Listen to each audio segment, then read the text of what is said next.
Nous sommes le 13 mars 2022 à Volnovara. Je vous montre vite fait. Voilà, il y a des engins de l'armée ukrainienne qui sont juste derrière moi, qui ont été totalement détruits. Et regardez où est-ce qu'ils se trouvaient, juste en face de maisons. Voilà. Donc les soldats ukrainiens se sont installés près des maisons pour tirer, en sachant que les tirs de réponse pourraient faire des victimes parmi les civils.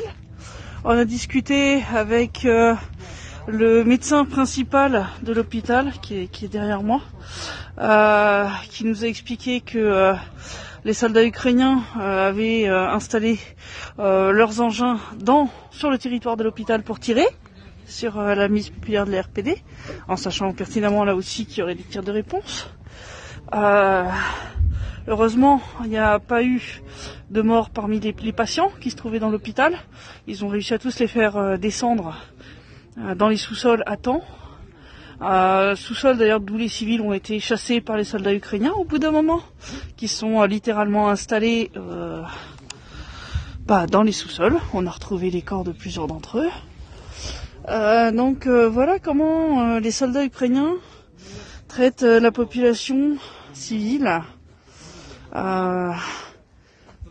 Des zones qu'elle occupe dans le Donbass. Voilà. Il y a des gens qui nous ont dit qu'il y avait des personnes qui avaient réussi à évacuer, mais ils savent pas du tout s'ils sont arrivés à destination ou pas. C'est-à-dire, est-ce que finalement au checkpoint, les soldats ukrainiens les ont laissés passer ou pas. Mais il y a des gens en tout cas qui ont essayé.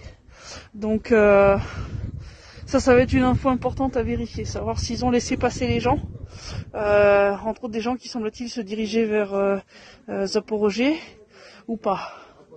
Voilà, donc c'est ça la situation, la ville, elle est complètement dévastée, vous le voyez derrière moi, vous voyez l'état des maisons, il y en a qui sont complètement détruites, l'hôpital il est complètement ravagé, vous le voyez là derrière moi, voilà, l'hôpital il est foutu, les maisons derrière moi sont foutues, voilà, toutes ces maisons là.